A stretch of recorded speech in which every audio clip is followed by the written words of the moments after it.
what success looks like to you?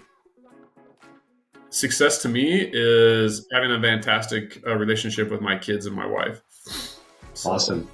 Awesome. Yeah, it all goes that's back to success to me family. because there's ups and downs. Success is in the relationships that I carry in my life.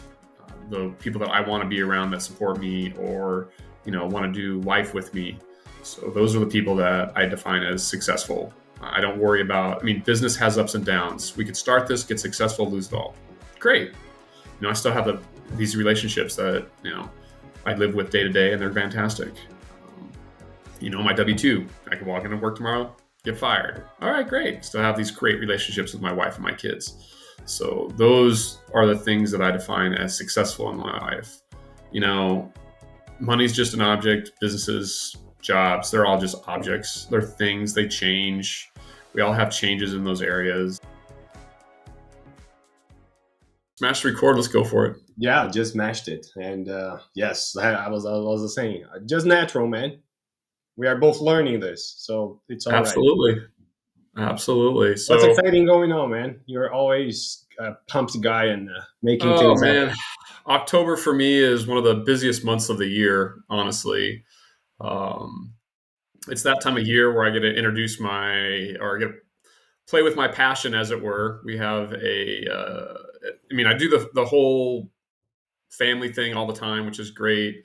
But this time of year, I got to go set up our holiday light show, and so we work together as a family to do all that. They got the kids and the wife. They're pushing lights and props, helping me set stuff up in the yard, hang stuff on the house. It's gotten big enough now to where we have to get a boom lift. My wife insisted on getting a boom lift so we can do setup and takedown. Oh, so wow. so we get a boom lift in like the fall, and then we get one in January to do all the takedowns. So yeah, it's quite a endeavor to do all that, but it's so much fun that we had kids dancing in our driveway last night, which is super special because we enjoy providing that to our neighborhood, and that's just between now and the end of December we do like Halloween and we do Christmas. So, and we team with Toys for Tots for donations and try to do our, work out with our local community and stuff like that. So this is the time of year where I get to do all that stuff. And that's been a lot of fun, but it does take some time to get it up and running. Once it's running, less time. But like last week was the final week of setup. So it was hustle. And we were coming off the event from Phoenix, which was awesome. Yeah. And the week before that, I was out hunting, which is, so all that's happening this time of year. And it's just like kaboom. And when you say lights, holiday lights, you mean Christmas lights? And what about Halloween? You don't do anything? Yeah. So it's a show, right? So think of it like this: there's music playing, the lights are reacting to the music, and we got video, images, singing props. So it looks like we have like pumpkin singing or scary faces singing. It's crazy, dude. It's a lot of fun. So Wow. yeah. If you were closer, I would definitely visit. I'll show you a video sometimes. I'll send you a video of it. It's pretty great. Oh, please, yeah. Well, I got hooked on Halloween since I moved here 4 years ago. Awesome, dude. I really like it. I enjoy it. Christmas, yeah, we always did decorations even in Brazil, and we are doing here as well because, to be honest, makes more sense to see a dressed Santa here than a dressed Santa in Brazil. But anyway, That's but fair. Halloween, it's so much fun. For 2 years, I had this doll that would react and take the teddy bear head off, but my son is scared as wow, and he's 15. He's 15, but he's so scared. So I got rid of the doll. Okay, that's fair. Some people are a little jumpy. I get that. We've had a few experiences like that with our show. We experimented with some motion, like when you walk by the house, it would scream at you, Yeah. that type of thing. Whoa. Scared a few people like that. So we're like, that's not a good idea. Please send me a video. I want to see it. Absolutely. So yeah, well, that's amazing that you do Halloween. My daughter actually is the Halloween fan too. So I have one that loves Christmas. The other daughter loves Halloween. So we get to do both. Yeah, this year we just bought a skeleton and it's in the porch there. So yeah. So do you do the decoration? You like the decoration side of things, or do you guys go all in on like the Halloween outfits as well for I dress never up. did. I never did the outfit. Okay. No, yeah, I haven't. I could try. Let's see. you Yeah, do my you my do that? kids You have. do that? I was gonna say my kids have been trying to get mom and dad to go as Trinity and what's that guy from the Matrix? What's his Oh, name? Neo. Neo and Trinity from the Matrix, and I'm like, I don't Yeah, know if that would look great on us. That's pretty skin tight clothing. So I'm a Matrix fan, so yeah, I'd like that. I Wow. will actually, I actually have that song. One of the songs is from the Matrix. So I'll have to show you that. I'll send that video to you. That's pretty Okay, funny. great. And other than that, well, what's you been going after? Yeah, you said hunting. Yeah, we talked about it. You get some meat there, had Yep. some fun, which I don't imagine. I don't know what is hunting. The only closest thing I know is fishing, so it's not the same thing. I mean, big picture, it's kind of the same thing. You go out and fishing. You're out trying to find fish and catch fish. Hunting, you're out trying to catch animals, slightly usually bigger than fish. That's what we hope. Yeah, but And then but, it goes home but you too. see the animal and you aim for it. The fish, yeah, not so much. Well, okay, so what's most of fishing, right? Sitting on the boat with your line in the water, right? Yeah, yeah. I mean, the good days you're just like pulling fish in left and right. Hunting's very similar, and where you spend most of your time just looking around, and then like a tiny, tiny, tiny percentage, less than 1% of your time, actually dealing, shooting or bringing an animal back. Oh, oh, so you don't chase. You just stay in the same place. It depends on what style you're doing. Some people hunt from tree stands. Some people are mobile. Just some people, I'm mobile on foot, mobile on ATVs, or mobile on vehicles, which I prefer the on foot version is my favorite. So, but yeah, you travel. It's like hiking. You hike and you stop and you look around and you wait. And you kind of repeat that and over again until you narrow down where the animals are at. It's kind of like looking for a fishing hole, right? You keep going down the river or looking Oh, around for a fishing hole. So similar to that. okay. Yeah. I learned something new today. Great. Okay, So the okay. process isn't that much different. The tools and the where you're at is a little different, but yeah, Yeah, same that approach though. changes. Of course, Yeah. that changes. Yeah. Do you fly fish, bait fish? What kind of fishing do you do? So far here, I went twice in this 4 years, and it was trout. No, I never Okay, did fly. In nice. Brazil, we have some different techniques where I don't know the name in English. You have, of course, the boat either is stopped, yeah, or there is one that the boat is moving and you have the line and you just go Uh-huh. against the river flow. Sure. Uh, Trolling is what. Yeah, Trolling. Okay, yeah. yeah. So that's what I did several times there. Yeah. Awesome. Good But times, man. flying, yeah, I don't know how to do. I know what it is, but I never done it. I've never done it. And It's just a different also, style. I would be curious to do on sea, but I get seasick, so I can't. You're not alone. It's a motion thing. When I was little, I used to get seasick, so I haven't been out in a long time. I may or may not still have it. I don't know. Yeah, that's why I say to my wife, "Don't worry, I won't go to space because I would get sick." Yeah, that one I would definitely try. I wouldn't care how sick I Oh got. yeah, So yeah, oh yeah, I'd yeah. definitely do that. If I had the I'd love chance. to go to the moon, but if I get with my EV car, the acceleration is so strong that if I'm in the passenger seat, I get a little dizzy. Imagine going off uh, Wow. the stratosphere. Yeah, I don't Well, know. maybe it's just easier to pass out and then wake up later after it's all over. There you True, true. Come on. Hmm. Oh Yeah. yeah, no, I don't know if my yeah, we're not quite like that here. We kind of do crazy stuff sometimes, jump out of airplanes and such, and so we're if someone gave us a space trip, we'd be all over that. So, Wow. Yeah. Nice. Nice. no, for sure. So how what else you got going up there? Anything fun? Anything fun? Anything fun? So we scheduled in terms of holidays and the seasons. We scheduled for next week, next weekend. Some friends are gonna come over, and we're gonna do a first Halloween party here at the house. Yeah. Besides that, a lot of business stuff going on. I'm still working on. I'm still learning actually to work on my socials and stuff like that. So that's fun. By the end of the year, my wife is launching a business, and I'm helping her set up everything on the back end to automate everything. Huh? So that's fun.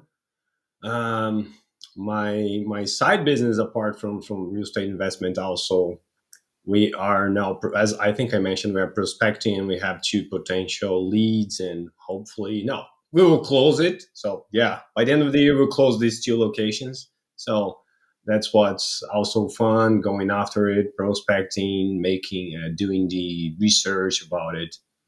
Uh-huh. um, yeah, a lot of things. And while the podcast is still going, which will, yeah, I'll put it out there. So eventually, that was the initial idea. I'm going to produce a book out of it. And because I noticed, what I wanted to do is learn a lot from you guys, amazing people, achievers that are making it happen. And I know I would get a lot of, I knew beforehand, and I'm confirming. Yes, I'm learning a lot. It's been amazing, and yeah, I'll be able to produce a book with a lot of valuable information out of it. And I'm writing it already. And for the next year, I intend to launch it. I'll launch. So Nice. yeah, yeah. Amazing, man. Those are quite a few projects you got going on. So that's a fair amount of work. Hats off to you, man. Good job. Good Thank you. job. Yeah, yeah. Apart from the W-2, which I, yeah, still maintaining that, I really feel I have an impact still to be done there. Um, but it is a lot. It seems a lot. But one approach that I changed from past year is I don't feel overwhelmed, even it's a lot, because I tackle a bit every time. So it's Right. like having one ball in the air at that time, and then there's some time, maturity time for that ball, and I'll go for the other ball, and it's working. Um, some people I heard say, "Yeah, focus," but in the past, focusing on just one thing, I would have my anxiety go up, and I would, since I'm an achiever, I want to go after it. I would feel, okay, I can do more. I must do more. But no, there is some time for that thing to work out. You do something, and like now I'm prospecting. I go after the customers. I cannot be every day, hey, come on, man, let's close it, Fair right? enough. Yeah. So let it mature, and I can focus on the next project. And that's the way I'm doing my time management, my management of all of this. So far, it's working, because I'm Awesome, getting man. somewhere that otherwise, if I was stuck, stopped, I wouldn't. So I would say it's a success right there. I feel that, man. There's a lot to do out there, and you kind of have to definitely manage your time. There's no doubt about it. The multiple little, it's always the little projects, right? They talk about in business where you need to be working on your business, not in your business. And so, spent the last couple of months really trying to bring that into focus for myself and what we do with capital raising. And so, things that take me away from, either generating leads for capital raising or talking to folks with capital raising, however that works out. If I'm not looking for investors to help and how to help them, I feel like those are things that now I'm transitioning back into work in my business. Now, some of that's going to be necessary, right? So there's processes inside the business that I set up that only I know about, and I help people educate themselves on that, and then turn it back over. But yeah, so that's part of the time management. But sometimes you do get stuck in your business. It feels like, to me anyway, I do, and I feel like the day to day operations sometimes suck me in, and then I'm not working on my business anymore, which is frustrating to say the least, because it doesn't feel like I'm moving forward, not technically anyway. So Oh, because I'm trying to congrats. help find people, Oh, find ways to help them, locate new people, new problems to solve, those types of things. yeah, I get you. Yeah, I get you where you're coming from. But unwrap for me the preposition on and in. What do you mean? So okay, so if I'm working on my business, right, I'm doing things to move the business forward. So if I'm capital raising, I'm out talking to investors or solving investor problems, developing potential ways to train or educate investors. Those are things that I work on my business, right? If I'm Okay. working in my business, I'm doing like setting up social media, or doing workflows in my CRM, or Ah, it's those things in the background that don't really generate revenue for me personally. That things I should be working on, things that generate revenue, which would bring, working with investors, presenting them with opportunities, and then helping them find that opportunity that's right for them. That's the revenue generation for capital raisers right there. And so me working on a workflow in my side in my CRM doesn't necessarily generate revenue per se. I mean, it depends on the workflow, I'm sure, but or finding new ways to do outreach. Maybe working with a social media person, which is also my wife, to hey, let's design our social media to do these things. Let's do more personal stuff, trust building and whatnot. Those things can potentially be avenues to generate leads from, and open up opportunities to talk to more people. So that's kind of what I'm talking about when I say work on my business, things that move it forward and grow it, versus getting stuck in some of the systems and processes inside the business that are required to operate it. Don't get me wrong. And when yeah. we're small, we're still a small business. It's just me and the wife right now, so that's a problem as well, because then I'm working on stuff that isn't really technically helping uh, move the business forward. Not technically anyway, but yeah. So that's kind of what I was mean when I'm in the business, I'm doing things that don't move me forward. And when I'm outside the business or working on the business, and I'm working on things that definitely can move me forward as a business. So Yeah. yeah. So setting the systems and processes would be working in. So yeah, we must To we a must certain do degree, that. yeah, to a certain degree. I mean, some of that's, I mean, don't get me wrong, that stuff's absolutely necessary. But Yeah, if I no, could turn no. that over to somebody else and have them do that, then that would be ideal in my case. So some people love, I mean, it just depends where people's things, their love lies, right? Don't do things that you hate because you'll get burned out. That's kind of another little thing too. Is I try not to do too many things that I completely dislike, like the social media aspect of staying on top of that every single day and coming up with material. And my wife loves those detail work things, and I'm like, thank God, because I don't really want to do that. Oh man, if she wasn't there to do it, I'd probably have to hire someone to do it, because I'm like, oh, it scares me. I don't want to do it. Yeah, yeah. So, Same but here. We yeah, complement each other, and yeah, I help with the tech stuff, and she's more the creative side. uh huh. Yeah, but I'm curious. So tell me about your current journey and how your current journey is happening for you compared to your background, which I want to know more about your background. Well, let's see here. I'll cover the background first, and then we can talk about the journey from that to this. So, background wise, let's see here. Grew up kind of a small town kid. Right? Did the standard, high school thing all the way through college. Came out of college with engineering degree, electrical engineering. Met my wife in college. She's a civil engineer. Got married. Actually, I went to the military, and then a year later we got married. So coming out of college, I was tied to the military. Um, that was a really good experience for both of us, actually. I went into the aviation program in the Air Force. I ended up flying B-1 bombers, or being a navigator in a B-1 bomber, and doing that mission for about 8 years. So that was a lot of my early life experiences that taught me about like leadership and teamwork and team building and stuff like that came from that experience. And so that portion of it I do really appreciate.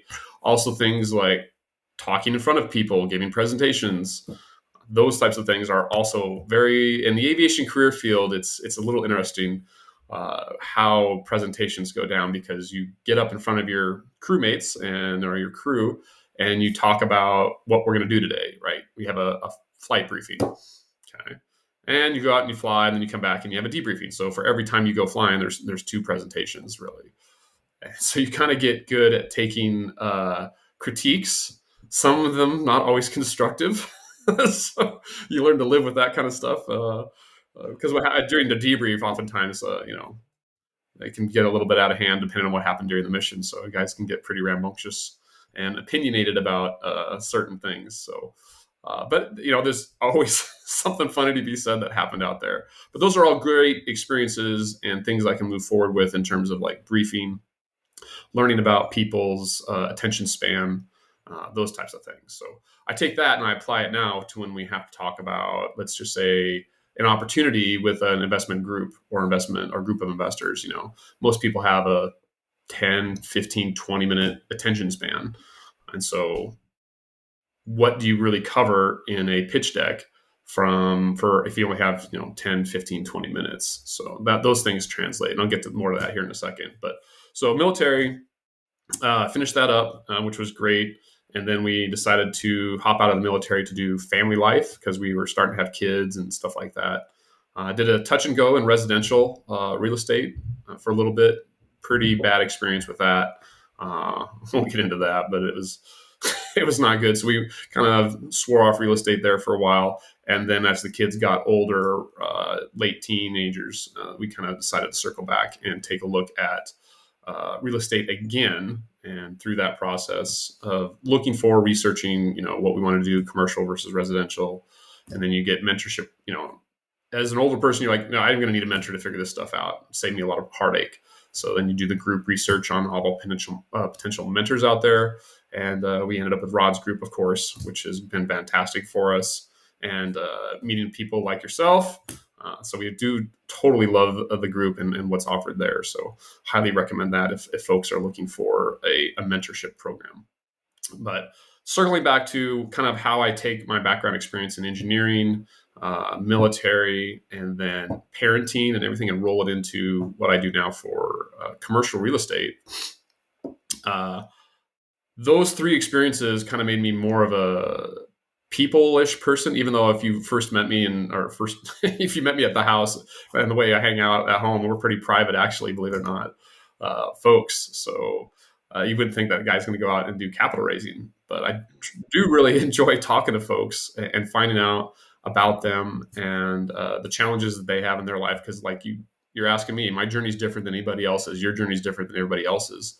And understanding somebody's journey and kind of their background it makes it easier to help help you, or for me to help them move forward if they want to really and truly invest in commercial real estate. So and you got to create a personal relationship so you can figure out some of those things and figure out where people's fears are or their misunderstandings might be, so you can either educate and then bring them along, or give them things that present opportunities to them that would be within their wheelhouse, those types of things. I'm not going to present an investor with something that they said already that I have zero desire to, do that kind of thing. But I would never know that without having had the conversation. But it circles back to kind of understanding how much time you have with folks. If you're briefing, like presenting, like I'm sure you've attended the webinars that we've seen in the group and with Rod's group and stuff. They pitch an asset, a deal that's going to go down. And typically what you see on the screen is a pitch deck, slides, right? And there's a lot of information on each one of those slides, lots and lots and lots of it, which is, it's a pitch deck. I mean, what do you expect? So those are the types of things. That's like reading material. So in my world, when I do presentations, I'm like, let's just have slides, hit the high points, 10, 15 minutes, have some questions and answers. And then in a presentation, something like a pitch deck would be like backup material or read material that had been handed out or emailed out, so people can have that ahead of time to read and ask questions from it. So you don't spend as much time going slide by slide by slide by slide on a very detailed slide because people get lost. That's my personal opinion on it. I know not everybody agrees on that. So I had the opportunity to brief a bunch of investors on assisted living assets in Texas, which was a lot of fun. So I flew down to Houston last month to do that. Same approach. What I handed out was a little bit different than what I had for slides. So because I'm briefing in front of a crowd, I don't want to do that. I'm going to get that done in like 15 minutes. So it's like 10 slides, 15 minutes, no problem, with a longer intro because they didn't know who I was and stuff like that. But I find that style of communication works a lot better, and it keeps people engaged in the conversation and what you're talking about from the stage or wherever you're presenting from. And then they have the stuff in front of them so they can follow up with you either after the presentation, if you have time for that, or after maybe there's multiple presenters. there's been multiple presenters you can talk to after everybody's done presenting at like a networking, post networking thing. Either that, if it's all done electronically, of course, they can email you, set up a phone call with you one on one. That way, they feel like they're getting more attention from me because I can focus on them specifically, either in a conversation from after the briefing or one on one on like a Zoom call. So it's easier to do it that way, I think, than and people feel like they have your full attention. So, and I can give full attention to that too. So that's why I keep the briefings kind of, I hate to say short, but focused. It's not short, it's focused on like the main takeaways from that you're trying to communicate. Like if you look at an investor deal, right? And from an investor perspective, what are the main takeaways you want to get? Like, what's the major information you want to take away if you're watching a presentation? How do I get in? What are my returns, generally speaking? And when do I expect those returns? Those are kind of the big picture types of things. Now, don't get me wrong. There's going to be a ton of backup data behind all that stuff. Marketing analysis, what's the asset, what's the team, and all these types of things. But big picture, let's start with the easy sell points of, hey, here's what we're really looking at today. This asset, here's what we expect for you as an investor for returns and stuff like that. And if they're interested, they tend to pursue that a little bit more with questions about the market and these other things. Hey, and then you go, hey, if you refer to your handout, the pitch deck, it's on pitch deck page, whatever. So, but yeah, so that's all that. And I would say the other experience I had from all of that plays into commercial real estate is mindset. So we had to do a lot of hard things in the military. Away from family, long stretches of time, out in places that were not exactly conducive to being there. So you kind of learn to get up and do things you don't want to do all the time, every single day. And so that just kind of almost becomes an automatic thing. Same with parenting, right? You get up in the morning like, oh, I got to take the kids to school. Oh, I got to run them on this errand. Oh, I got to potty train or whatever it is you're going to do.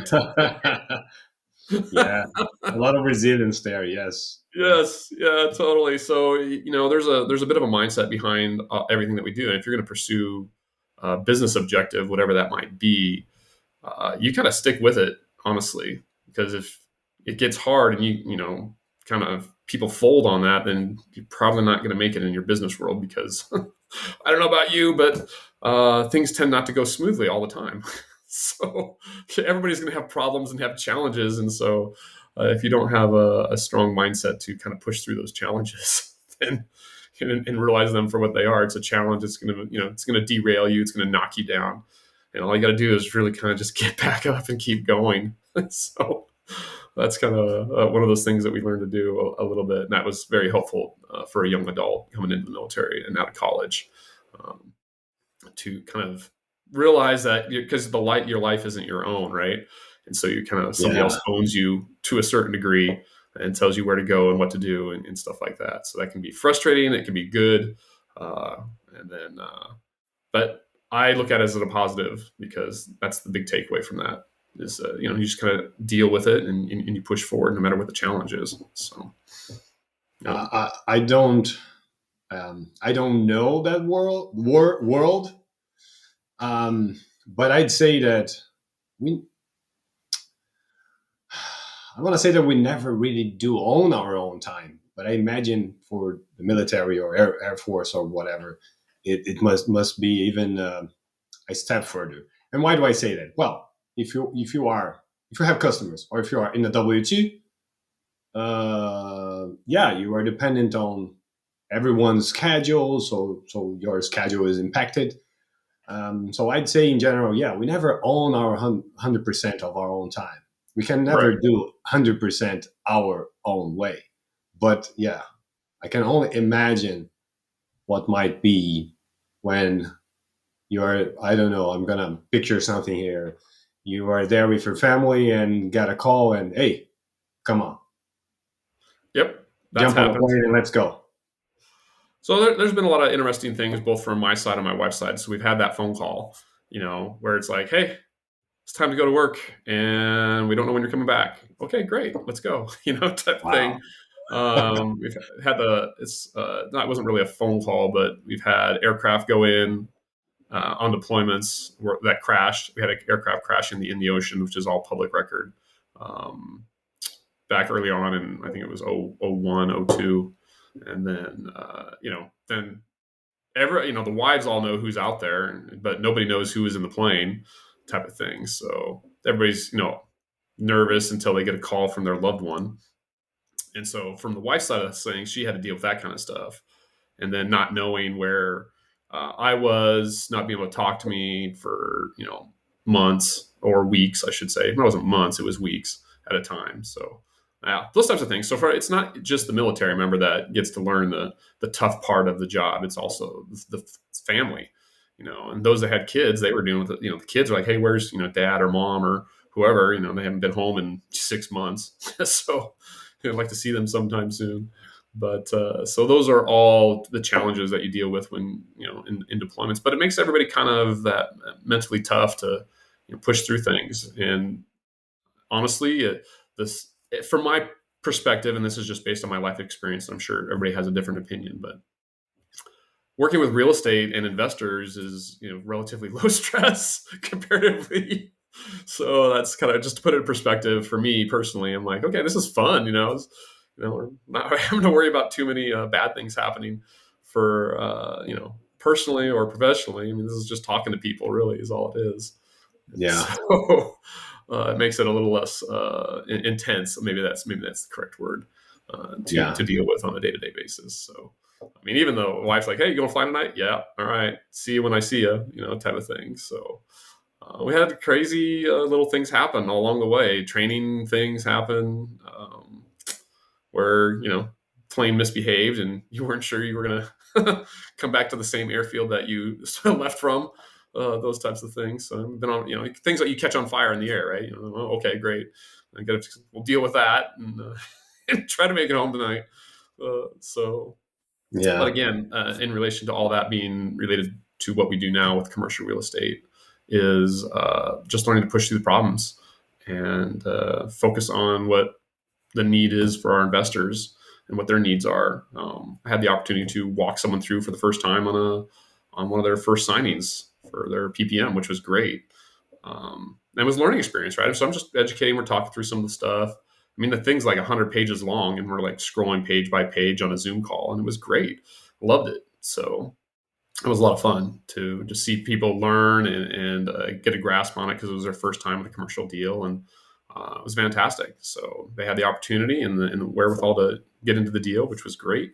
And that's my favorite thing is just watching people step through for the first time, watching it click for them, and being able to solve those problems that hey, and not really problems, but education type things. Hey, I don't get this, which is a problem. Educate, and that goes back and forth until they get it. So and they're like, now I understand. Perfect.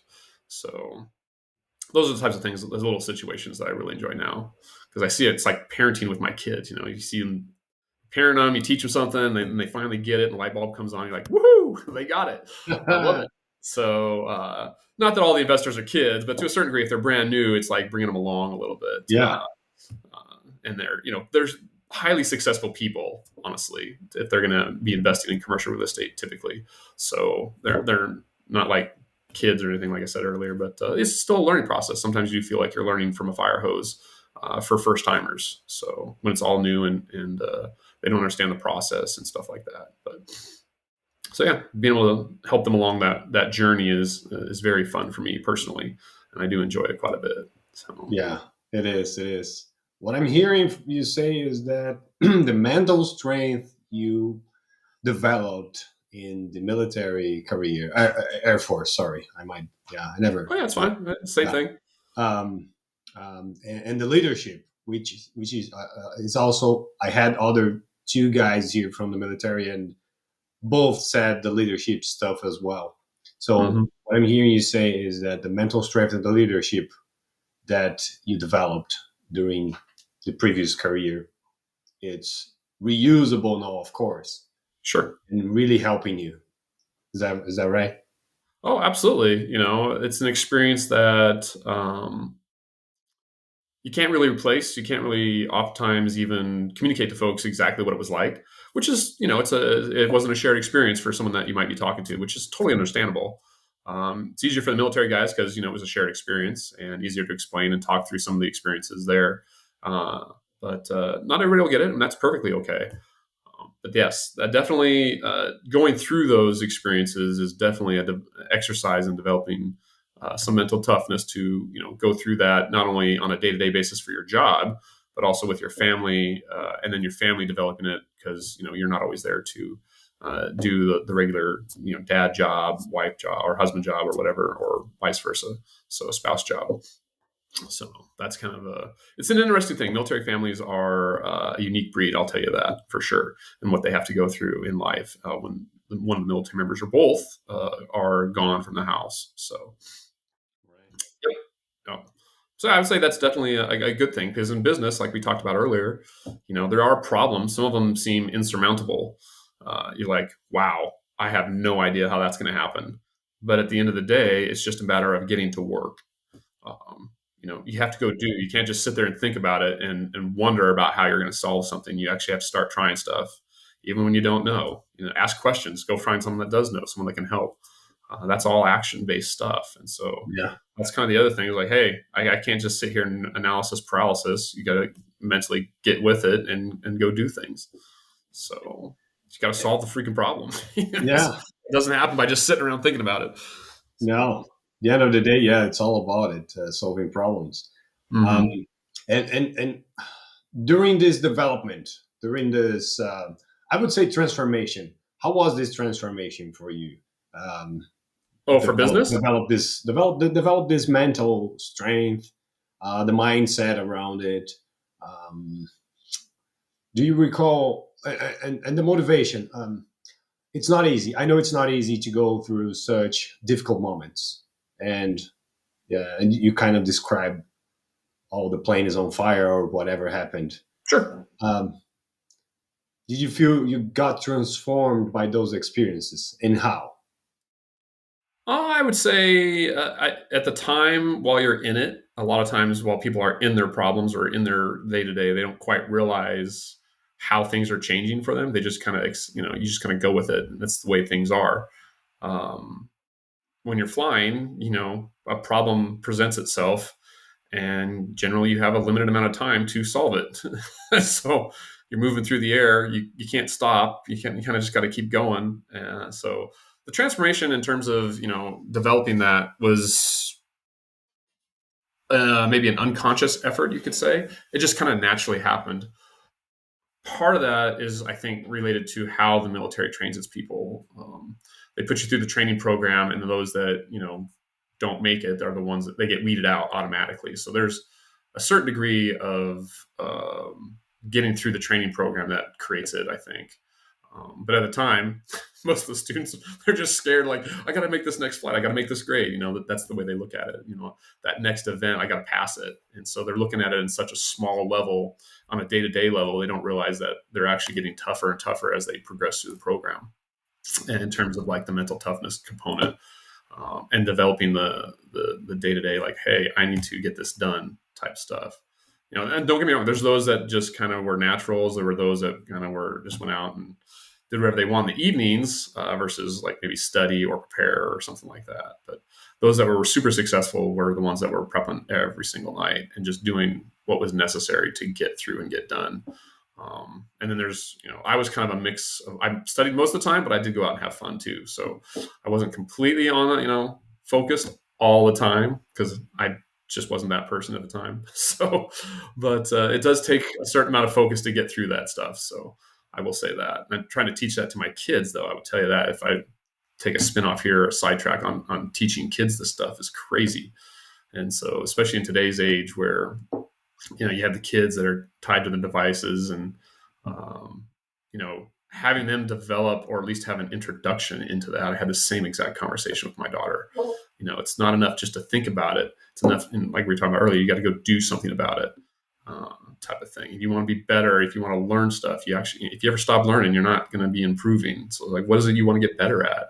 And she had her things, and I was like, well, why don't you go do it? Well, I'm thinking about it. Well, then stop thinking and go do. type of thing. You got to toughen up. You got to be disciplined enough to carry through and take action on what it is you want to improve on. In our case, commercial real estate. In the kid's case, it was, what her goals were for what she wanted to do. So, and then it's kind of like I stand back and I watch and see how interested she really is. Because if she really was interested in it, then she'll go and do it over and over, and I won't have to tell her, type of thing. So I can show her and help her. I'll support her. Hey, Dad, what's the best way to probably go about this? I'm like, okay, well, here's some ideas, the type of thing. Let her go try what's going to work best. But if she's not going to carry through on her own, then it's not really something that she's super interested in to get from the get go, which is Yeah. true of a lot of us. We don't just dabble. We kind of have to full on commit. Business, personally, with our spouses and our families, you got to freaking commit and get after it. So Yeah. if you want to be improving and getting better, and I can always be a better dad, a better husband, better business person. So the instant I accept the fact that here's where I'm at, I think I made it. Nah, sorry. Something will happen and just go wham and just slap me down. I'm like, well, I guess that wasn't true. So get better. What I'm hearing you say is that continuous growth comes from an exposure, no matter the area that you're interested or involved. Correct? Right. I think a life, by definition, is continuous growth. It almost has to be if you expect to move forward and improve at things in life. So if you ever stop learning and say, I'm done learning, or I think I know it all, then that something will come along and just prove that not to be true. So there's always something to learn, always something to do that you can better yourself as for me, like I said earlier, a dad, a husband. My wife would love it if I got all my socks into the hamper every single time. That doesn't always happen. So for whatever reason, recently I've been leaving my running socks around the house. She got mad at me. I can be better. I can do that better. Socks, simple little thing, right? Like, oh, okay. Yeah. Yeah. So, Yeah. I but, know. I know. Yes. But yeah, we can do it. Those are the small things that we can correct, but I don't know why we do it. Yeah. yep. During all this, yeah, as all, you had several moments of growth and transformation, and during the training or working or whatever. Do you, if I ask you now, what in any given time was any specific motivation that you tapped into to help get you through a difficult situation? Let's see here. Uh, I mean, you fall back on what you in a difficult situation when all the factors are pressing in on you. I guess you could say you fall back on what you know, because what you're going to deal with is the nearest threat item. And what I mean by that is, the thing that's going to be the most catastrophe for you in the immediate future. And so that'll be the first thing that you get after, and everything else will drop away. And if you have limited time, resources, and uh, external inputs to solve that, you're going to just fall back on what it is you currently know, which is kind of goes back to always try to be improving and learning, type of thing. But yeah, so in terms of like aviation, yeah, your training always comes forward, because in that very moment when things are critical, if you didn't have all that stuff just beat into your head constantly, your response wouldn't be fast enough. It wouldn't be correct. You got three other guys' lives that depend on your response, and so you take that stuff seriously. At least we're in our plane to be one. You have crew of four, so you're one of the four. So you have three other guys depending on your decisions and your calls all day long, all day long. So they trust you, and you have to trust them. But yeah, like I said, when things go awry, you either running the right checklist, making the right maneuver, pushing the right button, and mistakes will very much cost, very large cost to making mistakes in that area, in that situation. So in parenting, similar stuff, in the moment when things are going wrong and you're trying to parent, you fall back with what type of thing in your habit patterns. And so if That's again, parenting was another exercise in mental toughness, honestly, because trying to stay consistent with the kids all the time and not be inconsistent with how we applied, or how we, I should say the correct way to say that is how we applied our standard for them. So if we set a bar someplace, it was difficult to keep that bar there as parents all the time until they made the bar and then we could move it again. So there's those days you just like, I don't have the energy to maintain this. Just let the Yeah, kids do whatever they want. I yeah, mean, who hasn't had that thought as a parent? So it's similar, so those things, it's kind of a step process for me. Kind of start developing the mental toughness there early on.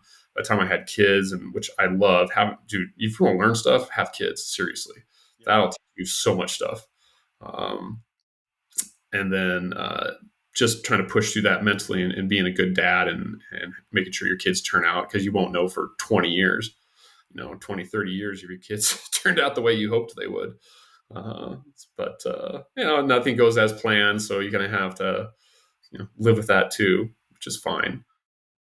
But yeah, so that's part of it. And then we wrap that all up and apply some of those lessons learned right into the business and commercial real estate and moving forward and trying to stay on top of things and constantly learning because there's so much to learn when you take on a new topic, be it a new career, having a new child, or starting a new business. So especially if it's one you're not familiar with, that's been quite a lesson. And I don't expect to stop learning from the fire hose anytime soon for that. But yeah. but since you're mentioning real estate, you said you had a not good experience and now you're back at it. Yep. um, what what what did you struggle with? What didn't happen at the time, but now you somehow overcame and you're back at it at the game? So why? Right. Well, yeah, this goes back to that mental thing is, as a, personally, I don't like to fail at stuff. I have a hard time letting it go. So when we put down residential real estate all those years ago, it was kind of in the back of my mind that I kind of failed at that. I felt like I failed at that to a certain degree. And we had a bad experience. And we had a coaching thing going on, which was fine. Well, sort of. It was more like they handed you information and then kind of cut you loose and said, "Here, go deal with this and go. We've given you the information. You're good." Like, all of us know you're not good. The experienced people know you're not good. They don't just give somebody a book and say, "Okay, here, go do this," and you'll be fine. Like, that's not exactly the case. So that was kind of our first experience with a coaching program, and so we were pretty cautious the second time around with commercial real estate and how we chose the program, being a little bit skittish. But again, the reason we did circle back is because I didn't like that, and I was like, "Ooh, I don't like to." I felt like I quit on that one, and so we circled back finally, and now we're moving forward, which has been great. So it's kind of helped me stop mentally thinking about that failure all those years ago a little bit. So that's one of those things is I don't do well letting things go that I feel personally I am failing at or did fail at. It's always in the back of my mind that's saying, hey, you can be better at this. Don't let that go. You could beat it, those types of things. And so that's why, you know, why it makes my wife angry, my kids angry, because I do the same thing to them all the time. Like, you can be better. Come on, dad knows you can be better, come on, honey, I know we can do this, that sort of thing. And sometimes because I'm like that, they're not always interested in hearing from me about what I think.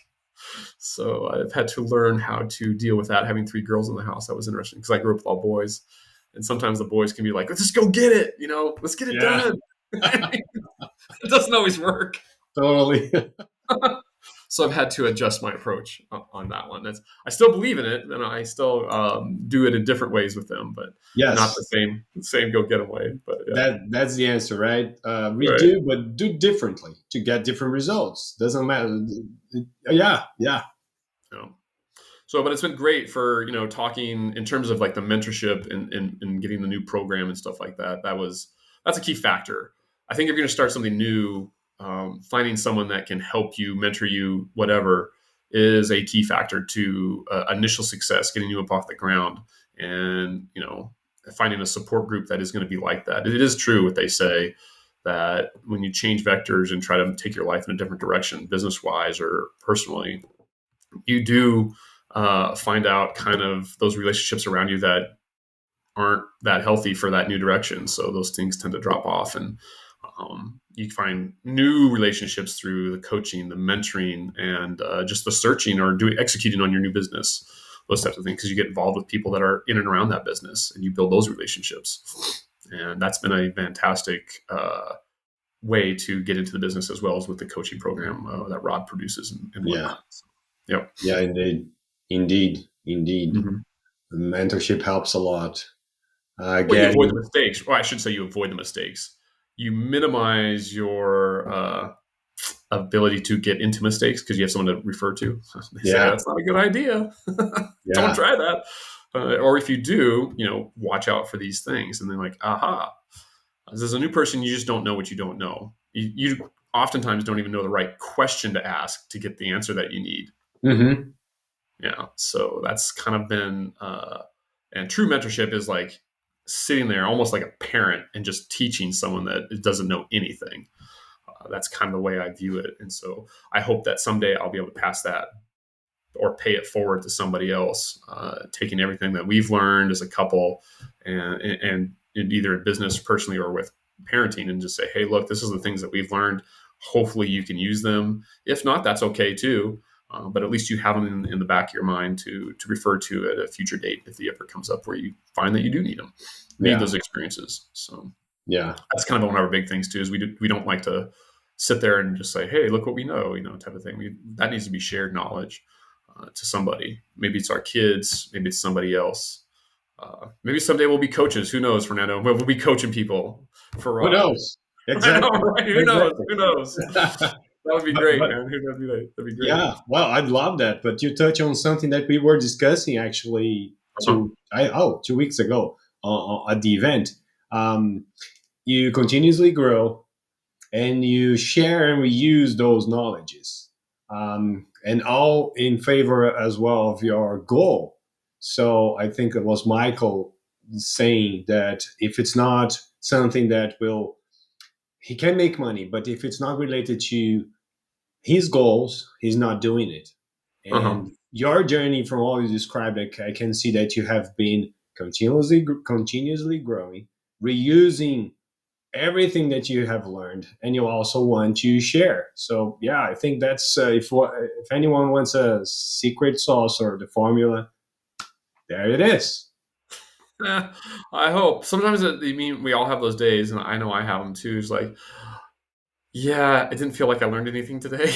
So, this week or this month. Sometimes you get to the end of the month, you're like, what happened? I feel like I'm in the same exact spot I was at the start of the month. No, But no, there just was look from a something. different perspective. Right, right. We Exactly. You just always, gotta shift your thinking. I think daily we have successes, more than one, everyone. It's just that sometimes we don't see. Right.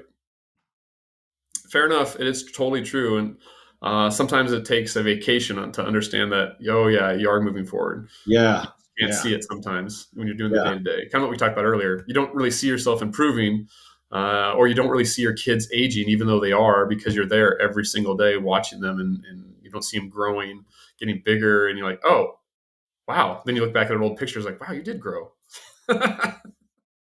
Or change or do whatever. So that's yeah. kind of the fun part about all that stuff is people don't really even realize sometimes that they're growing even when it's happening. Exactly. Yeah. We have to stop. Hmm. If we are in motion, we have to stop. I think our mind needs a time to digest. I try. I defend the idea, and I know I try because there's so much to do during the day. To stop at least once, no, twice would be good. Twice or three times a day. To stop 5 minutes, whatever. Look at anything else.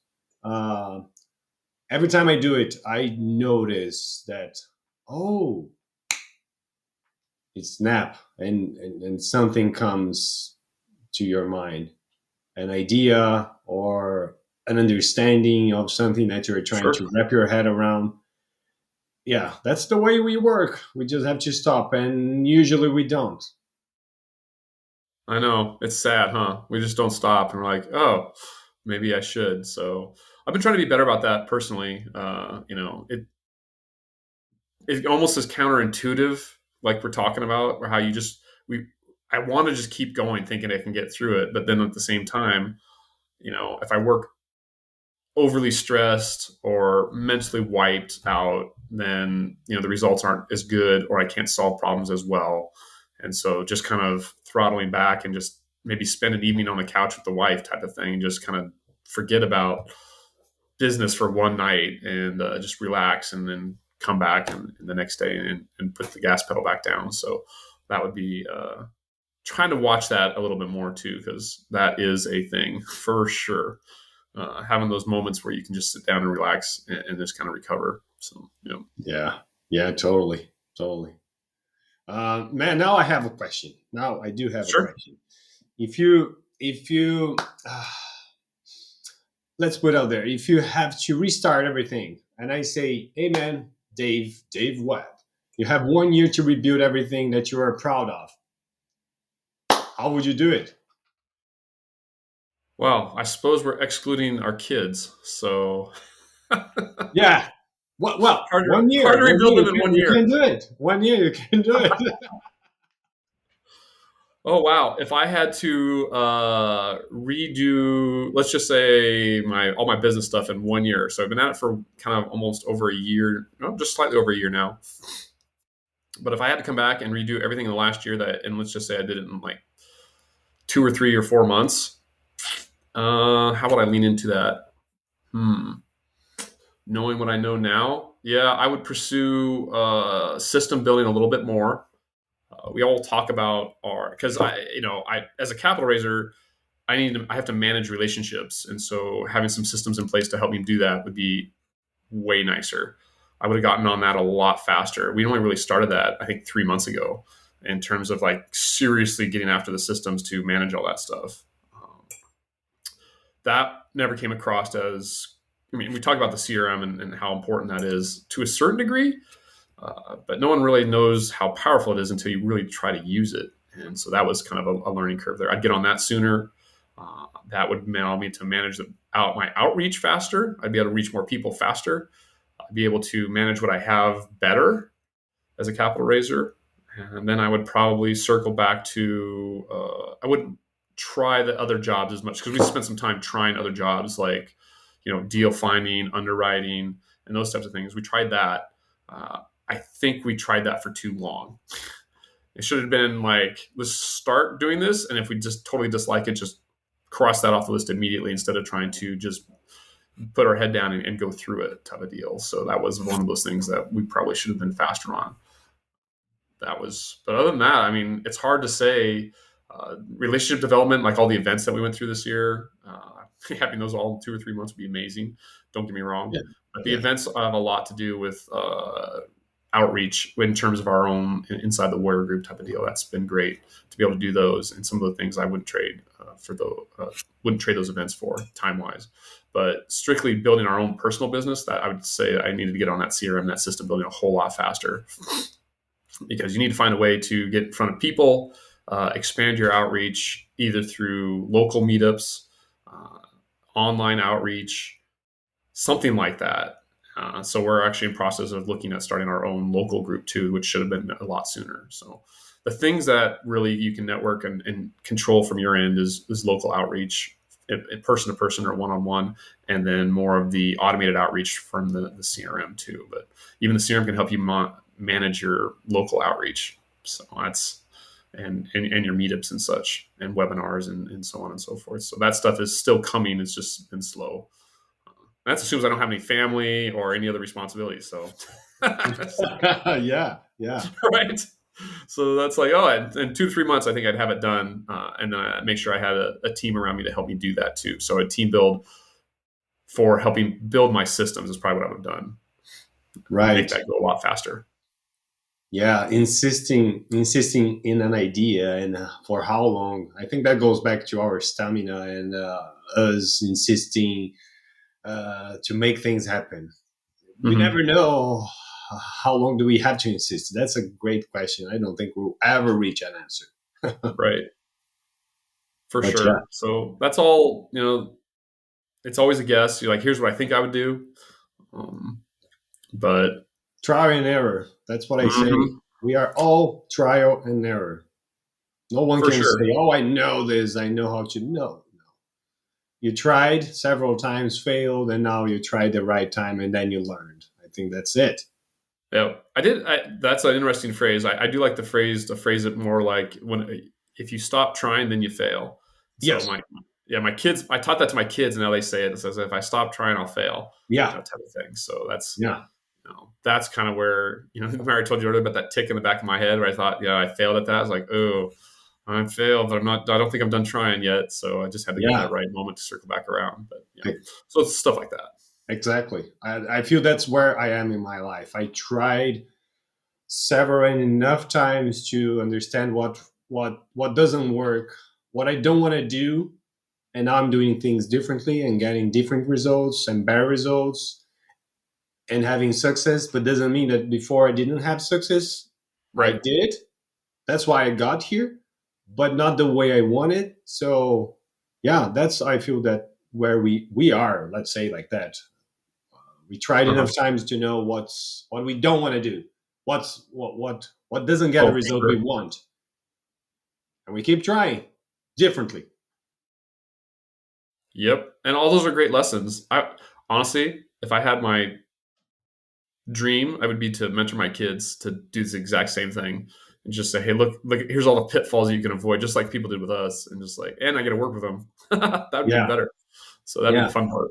But But then yes. how to do that and let them fail as well, right? As parents. Oh, but think about it. Even though we're getting mentored, we're still failing at certain things, aspects of it too. There'd be just some different types of failures. Yeah, You can mentor, but at the same time, you got to let people go out and do their thing too, try stuff. So yeah, mentoring doesn't mean stifling their creativity, but mentoring just kind of like keep them out of the big errors, the big mistakes, so yeah, they can still learn because they're still going to make them. Still going to they'll find a way to make mistakes. It's pretty funny. yeah. We all Narrow do. paths, right? Yeah. Yeah. Oh You man. still have several paths, but you narrow them down because the mentor or the coach is saying, yeah, no, you definitely shouldn't go that route, but try those here. So yeah, Right. Exactly. that filters a bit. Well, that's the thing is a mentor helps you control the options, as I like to say. Mm, So, like, here's the probably your best options. Maybe here's the next set, and then these ones I would save for last or not do at all. Those types of deals. yeah. Right. What success looks like to you? Success to me is having a fantastic relationship with my kids and my wife. So Awesome. Awesome. Yeah. It all goes that's back to success to me family. because there's ups and downs. Success is in the relationships that I carry in my life. The people that I want to be around that support me or want to do life with me. So those are the people that I define as successful. I don't worry about. I mean, business has ups and downs. We could start this, get successful, lose it all. Great. I still have these relationships that I live with day to day, and they're fantastic. My W-2, I can walk into work tomorrow, get fired. All right, great. Still have these great relationships with my wife and my kids. So those are the things that I define as successful in my life. You know, Money's just an object. Businesses, jobs, they're all just objects. They're things. They change.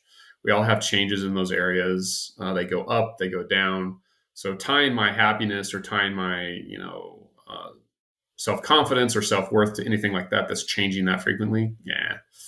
So building relationships with friends and families that personal friends and family that keep close and they do life with you. That's successful. So I've been married 26 years now. So that's to me, I love that. I don't think I'd want to get married again to anybody else. Couldn't do it. So that's been a fantastic success for me. So those are the things that I help define my success for me is just the relationships that I carry because they're the ones that are going to be there for the long haul. Yeah. Yeah, Totally agree. Yeah. Love it. It's the foundation. When you have a strong foundation, you can build anything on sure. it.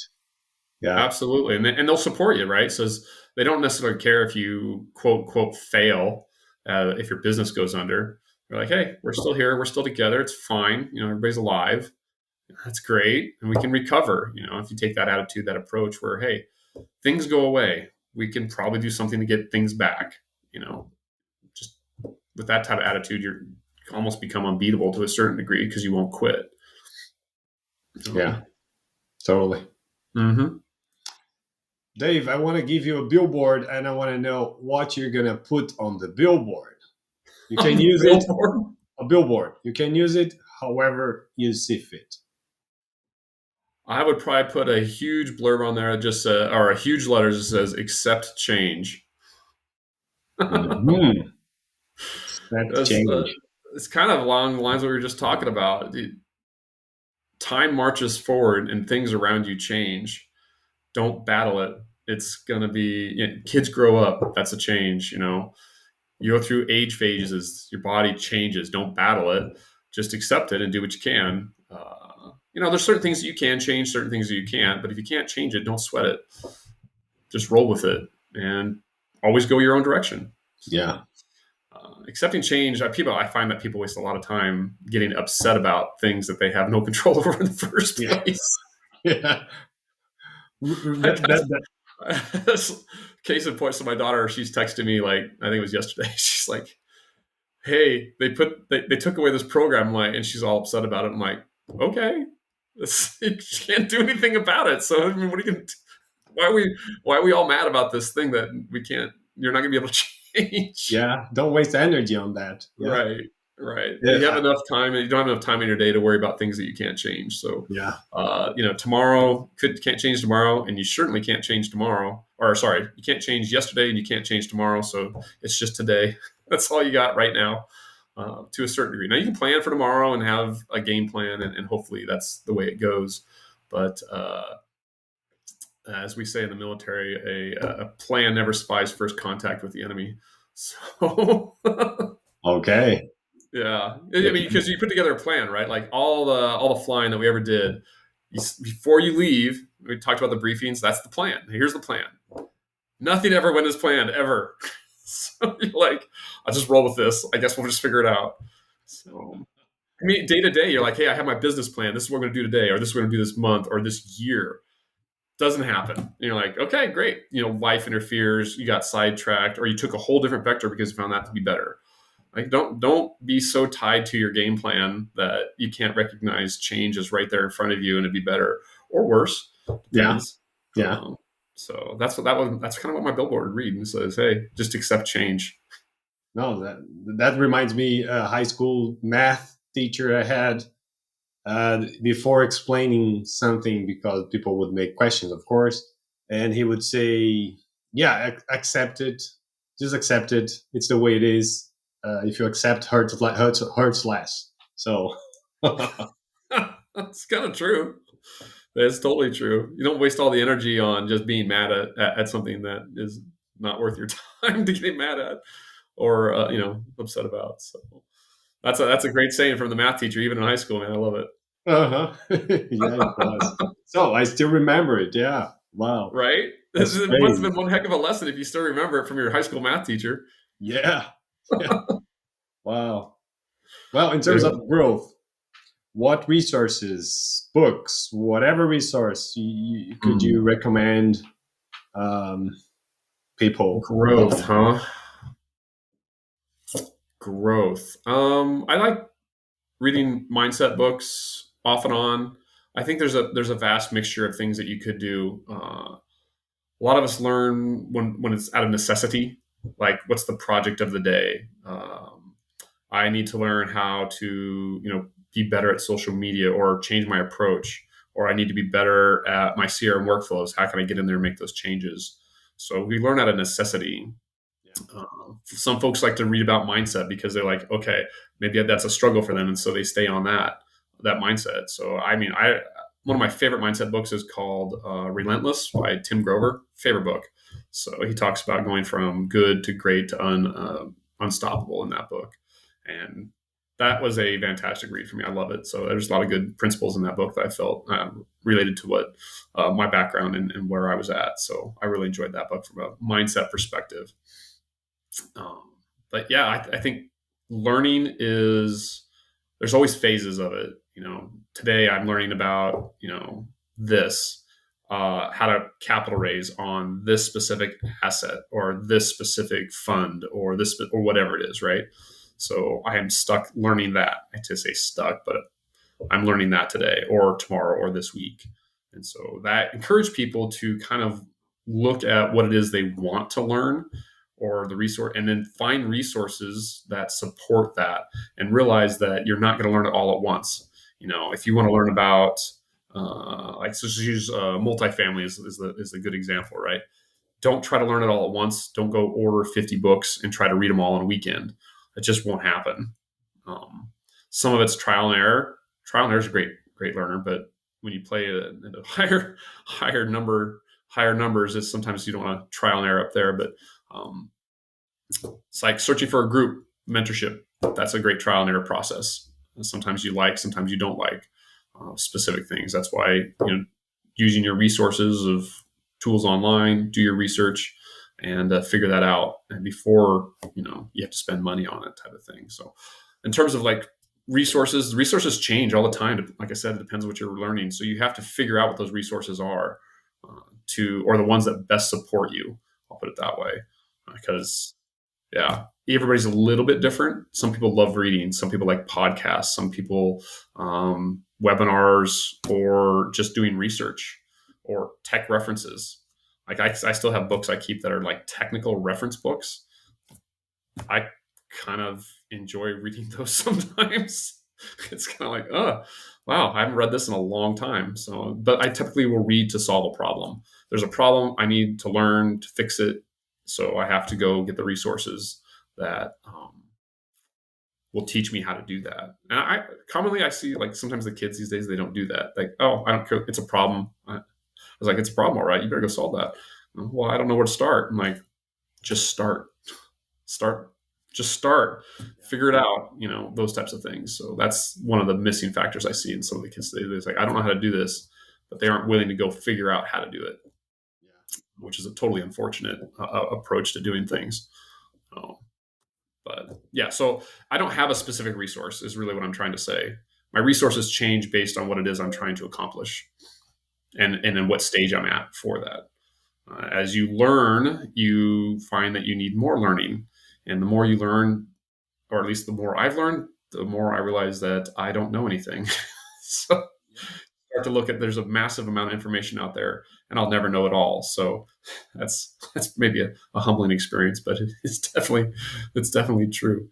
So, but yeah, so I don't have specific resources. I mean, I'll use books, podcasts, research, chat, AI, and then at some point I just go and trial it, just take it apart. Maybe it's a car engine or electronic component or whatever. I had to take my dryer apart last week. Was kind of learning on the fly doing that. That was fun. Had to go fix that, or try to get it fixed. So it was my first time fully disassembling my dryer. But Hands yeah, on, hands on. Like I am more hands on as well. right, I was reading a lot, but I feel that I have a buffer, and I need to take that knowledge, like what you just described, as out of necessity.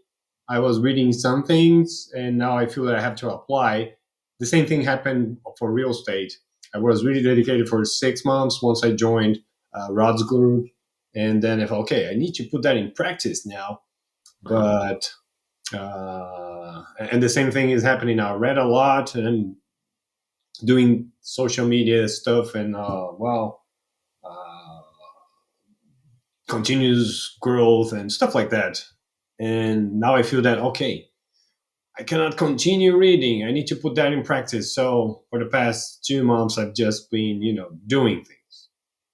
uh-huh. I cannot continue. My wife, she continuously read, but I think she as well reached the point that she stopped for a bit, and she's reading other stuff for not for growth, but for distraction. She likes to read Right. a lot. She devours. I Good for love. her. Yeah. It is also because she became a book author, so she's reading a lot because of that. Gotcha. Yeah, by the end of the year, she's gonna launch one book, and there is two others scheduled for next year. Wow. So yeah, and there's a novel coming, so stay tuned. Holy smokes, can that girl write if she's doing all that stuff? Good Yeah, she grief. is. She is. It's amazing. Yeah, and she's now learning how to draw. taking courses on that. So um, we are 40 something, and I feel that now it's the age that we are tapping into our potential, really. I mean, I always believed in myself, but I think with 40, goes back to what I mentioned, that I feel I failed a lot through success. You know what I mean? You Uh huh. failed your way through success. Doesn't mean that you always had successes anyway. But I feel that we accumulate so much now that somehow, what I want to say here, somehow when you reach 40s, maybe you can relate to that. You feel that you can do even more. I don't know. Maybe you accumulated so the experience and maturity that it's different. It is. I mean, the more experience you have, the things seem to get to a certain degree. Like I look at my kids and their experience level with life, and I look at my, where we're at, and my kid has a problem, right? And in my head, I'm like, that's so easy. We'd be done in 30 seconds, 2 minutes maybe to fix that. Whereas, that particular problem for them is like life altering. You're like, no. I mean, so I kind of get what you're saying. You're like, you mature to a certain point where, those are old problems for you. Those are easily solvable because you've been through the experience that they've had. But if for a new person, it seems insurmountable to a certain degree. Yeah, So you mature and you get the self confidence and you kind of know how to do some things.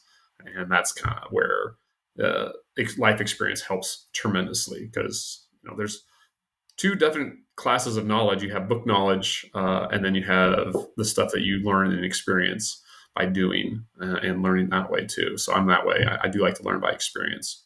yeah, yeah. I'm kind of like, what's the worst thing that can happen by learning with experience? I get it wrong. Okay, great. That's probably going to happen anyway. So let's just go get educated a little bit, get a mentor and then figure things out. True, So, you know, true. Yeah, yeah. I've learned by experience, those by far. I really appreciate the fact that you shared that because I'm totally the same way. That is a fantastic way to go about it. The doers, even though they may fall over a few more times than everybody else, uh, don't fall into the analysis paralysis typically. yeah, They learn a little bit and then they go try to apply it. And by keeping those cycles relatively small, you don't like take a year's worth of learning and try to then start applying it. You like take a month or two and then start applying and yeah. just see how it goes. And you get real world feedback and you make adjustments based on real world feedback of how Yes, things are versus your book knowledge that you read about or got taught about. So, it's rich. Yeah, rich mhm. way of approach. Yes, Because everybody has their own approach. You have your own approach, right? If you and I read the same book and like set out to do the same thing, we'd both do it differently. Because I have my approach and you have your approach, and how we learned it, even though it was the same source material, we want to do things differently, and that's perfectly okay. And that's why I think going to do things is important because you're learning how to do it for you personally, not necessarily learning hey, there is no one way to do things. That's life has taught me one thing. There's no one way to do it, everything. yeah, So yeah. Indeed. everybody has their own journey. Yes, and your journey is amazing, man. I really enjoyed learning about it. Thanks. What a journey. Learned a lot. Accept. Oh, yeah, that's a message. Accept. Um, and the struggles, and even though the mindset and strong, the strong, the strong mind helped you overcome anything that went your way. And again, I can only imagine what's going through a situation where you have to assemble your parachute while falling. Yeah, yeah. Oh So yeah, yeah. That's always a fun thing. that's Hopefully motivation. that's not what you're doing. Hopefully you're just pulling the ripcord and it comes out. If that doesn't happen, well, as the saying goes, you have the rest of your life to solve that problem. Yeah. Oh, the rest of your life. Yes, yes. Yes. What could go wrong? You're falling at an extreme rate of speed and you got a problem to solve. So There's where you fall back on your training. You got limited amount of time, limited resources, and you got to get it done. Otherwise, bad things are going to happen. Yeah, my dad used to joke, "Oh, I would ask how much gasoline is in the car." He says, "Well, until it runs out." Yep, it's true. We're just trying to make sure that doesn't happen. Yeah, exactly. Because his work car would not work the gas meter, so Oh, gotcha. it was an old truck. Oh, You get a yeah. sense of it though, man. When you deal with it all the time, you're like, oh, this is about as far as I can go. So let's go to the Yes. gas station. Yeah, that's exactly how it was. Yeah. Yep. Yeah, I think I can Experience. experience again. Yes. Yes. Oh, Dave, it was amazing, man. Any last messages? Ah, man, I think you pulled all my messages out of me, my friend. Appreciate that. Thanks for letting me share Wow. and come on, do some podcasting here with you and the invite. So keep it up. This is Yeah, amazing. Great let's job. do it. Let's do it, man. Yeah. I don't know where this is going, but again, trial and error and doing what I feel is right. And I just want to give back and have a message or, yeah, initially it was selfish, but I also knew something great was coming out of it. That's why I'm mentioning the book. Yeah. Awesome. That's Thanks. amazing, dude. Yeah, keep So, that up and keep after it. And just like we talked about during the cats, you're always improving. I can tell that you're always improving. So just keep it well, up. thank you. You Thank you, bet. man. So we keep in touch. All Talk to you right. Sounds soon. good. Bye bye. Bye.